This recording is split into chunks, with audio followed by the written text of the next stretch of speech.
जंतर मंतर आंदोलन का होत आहे? हे आंदोलन विद्यार्थी आणि कॉकरोच जनता पार्टी या संघटनेने केले जात आहे. विद्यार्थ्यावर झालेल्या पोलीस लाठीचाराचा निषेध हे आंदोलन सुरू आहे. काल सोमवार जेव्हा विद्यार्थ्यांनी संसदेकडे शांततेत मोर्चे काढले होते तेव्हा पोलिसांनी त्यांच्यावर अनुशून लाठीहल्ला केला.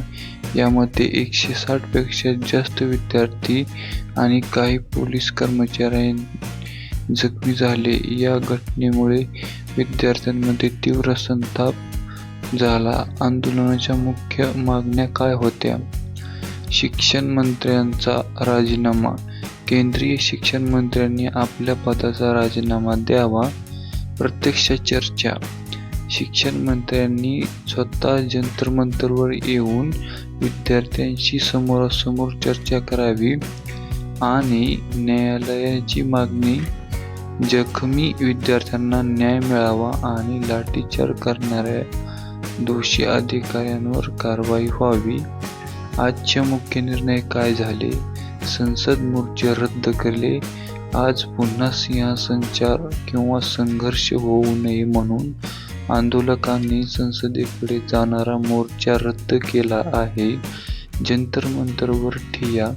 आंदोलकांनी निर्णय घेतला आहे की ते संसदेकडे जाणार नाहीत, तर सरकारलाच जंतर मंतरवर येऊन चर्चा करावी लागेल. आंदोलन सुरूच राहणार. मागण्या मान्य होईपर्यंत जंतर मंतरवरील धरणे आंदोलन शांततापूर्व मार्गाने चालूच राहील.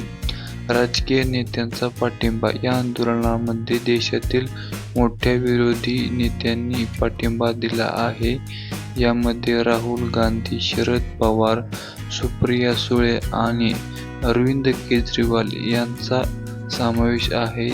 त्यांनी पोलिसांच्या लाठीचाराचा तीव्र निषेध केला आहे. सोनम वांगचुक यांच्याबद्दल महत्त्वाची माहिती असेल. लडाखच्या मागण्यासाठी जंतर मंतरवर उपोषणाला बसलेले प्रसिद्ध सामाजिक कार्यकर्ते सोनम वांगचुक यांनी प्रकृती खूप खालावली आहे. त्यामुळे दिल्ली उच्च न्यायालयाच्या आदेशानुसार त्यांना उपचारासाठी मेदांता रुग्णालयात दाखल करण्यात आलेले आहे. या दिल्लीच्या जंतर मंतर कॉकरोच जनता पार्टी आणि विद्यार्थी आक्रमक झाले असून आंदोलनावर झालेल्या अनुषंगाने लाठीचाराच्या निषेधार्थ आंदोलन तीव्र करण्यात आले आहे. केंद्रीय शिक्षण मंत्र्यांनी स्वतः येऊन विद्यार्थ्यांशी चर्चा करावी आणि राजीनामा द्यावी अशी मागणी आंदोलकांनी केली आहे.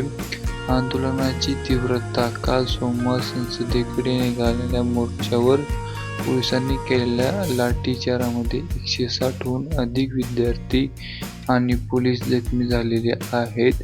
याचा निषेध आज हजारो विद्यार्थी जंतर मंतरवर जमा झालेले आहेत. राजकीय पाठिंबा असणारे विरोधी पक्षाचे राहुल गांधी, शरद पवार, सुप्रिया सुळे आणि अरविंद केजरीवाल यांनी आंदोलनाला पाठिंबा दिलेला आहे. तडजोड आणि निर्णय. हिंसाचार टाळण्यासाठी आंदोलकांनी आज संसद मार्ग काढण्यासाठी रद्द आहे.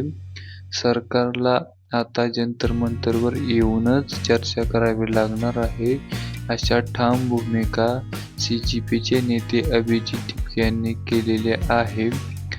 अशा प्रकारे आपण जिथल्या तिथे व्यवस्थित निर्णय जरी दिले तर इथली व्यवस्था, इथला न्याय व्यवस्था वर लोकांचा विश्वास बसेल. संपूर्ण त्यांना विद्यार्थ्यांना झालेल्या गैरसोयीबद्दल यांनी दिलगिरी व्यक्त करून ह्यांचा राजीनामा देऊन टाकणे हेच योग्य राहील. मित्रांनो, तुम्हाला ह्याबद्दल काय वाटते नक्की कमेंटमध्ये सांगा.